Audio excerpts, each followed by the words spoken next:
আগামীকাল সারা দেশে দোকান, শপিং মল খোলা রাখার ঘোষণা মালিকদের। ঢাকা ও আশপাশের জেলায় বিজিবি মোতায়েন। ঢাকার প্রিপারেটরি স্কুলে পেট্রোল বোমা নিক্ষেপ। রাজধানীতে থানার সামনে পুলিশের গাড়িতে আগুন। স্বাধীন নির্বাচন কমিশনের দাবিতে মোংলায় মানববন্ধন। স্বতন্ত্র প্রার্থী হিসেবেও আওয়ামী লীগ নেতাদের নির্বাচন করতে না দেওয়ার দাবি রাশেদের। নষ্ট মোবাইল দান করতে আশ-সুন্নাহ ফাউন্ডেশনের আহ্বান। যশোরে প্রথমবারের মতো তরিকুল ইসলাম স্মৃতি ফুটবল টুর্নামেন্টের ঘোষণা। গাজীপুর ৬ আসন বহালের দাবিতে ঢাকা ময়মনসিংহ মহাসড়ক অবরোধ। সাতক্ষীরায় জুলাই শহীদ স্মৃতিস্তম্ভে অগ্নিসংযোগের গুজব। দর্শক, শুনছিলেন দিনের খবরের প্রধান প্রধান শিরোনাম। এবার বিস্তারিত। তার আগে আমাদের ইউটিউব চ্যানেল সাবস্ক্রাইব করুন এবং সব খবর পেতে ফেসবুক পেজ ফলো করে রাখার পাশাপাশি ওয়েবসাইট ভিজিট করুন। আগামীকাল কার্যক্রম নিষিদ্ধ আওয়ামী লীগের ঘোষিত লকডাউন উপেক্ষা করে ঢাকাসহ দেশের সব দোকান, বাণিজ্য বিতান এবং শপিং মল খোলা রাখার ঘোষণা দিয়েছে বাংলাদেশ দোকান ব্যবসায়ী মালিক সমিতি। আজ এই ঘোষণা দেওয়া হয়।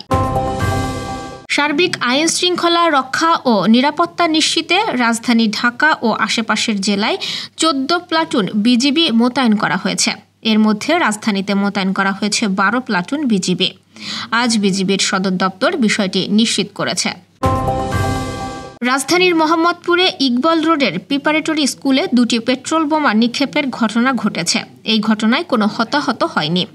মঙ্গলবার মধ্যরাতে এই ঘটনা ঘটে বলে নিশ্চিত করেছেন মোহাম্মদপুর থানার ভারপ্রাপ্ত কর্মকর্তা কাজী রফিক আহমেদ। রাজধানীর রমনা থানার সামনে পুলিশের একটি গাড়িতে আগুন লাগার ঘটনা ঘটেছে।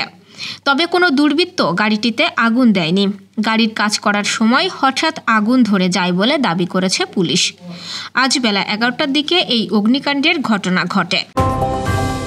বাগেরহাটের মোংলায় সুশাসনের জন্য নাগরিক সুজনের মানববন্ধনে স্বাধীন ও ক্ষমতাবান নির্বাচন কমিশন গঠনের দাবি জানানো হয়েছে। বক্তারা বলেন, নির্বাচনের সময় কমিশনকে ভোট স্থগিত, বাতিল ও পুনর্নির্বাচনের পূর্ণ ক্ষমতা থাকতে হবে। আজ সকালে মোংলার কানাইনগর মোড়ে বক্তারা আরও বলেন, খাদ্য, শিক্ষা, চিকিৎসা, বাসস্থান, ইন্টারনেট এবং ভোটাধিকারকে মৌলিক অধিকার হিসেবে ঘোষণা করতে হবে।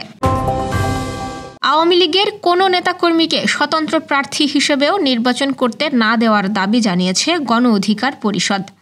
দলটি জাতীয় পার্টি এবং 14 দল সহ যারা 2024 সালের ডামি নির্বাচনে অংশ নিয়েছিল তাদেরও নির্বাচন কমিশনের সংলাপে না ডাকার আহ্বান জানায়। আজ সকালে রাজধানীর আগারগাঁওয়ে নির্বাচন কমিশন সচিবালয়ে প্রধান নির্বাচন কমিশনারের সঙ্গে বৈঠকের পর এই মন্তব্য করেন সাধারণ সম্পাদক Rashed Khan. Mobile repair training programme কোর্সের শিক্ষার্থীদের ট্রেনিং সহায়তার জন্য এবার নষ্ট মোবাইল দান করতে সামাজিক সাহায্য সংস্থা আশ-সুন্নাহ ফাউন্ডেশন আহ্বান জানিয়েছে। মঙ্গলবার সন্ধ্যায় প্রতিষ্ঠানটির ভেরিফাইড ফেসবুক পেজে দেওয়া এক পোস্টে এই আহ্বান জানানো হয়। পোস্টে লেখা হয়, মোবাইল রিপেয়ার ট্রেনিং প্রোগ্রাম কোর্সের জন্য আমাদের অনেকগুলো নষ্ট মোবাইল প্রয়োজন।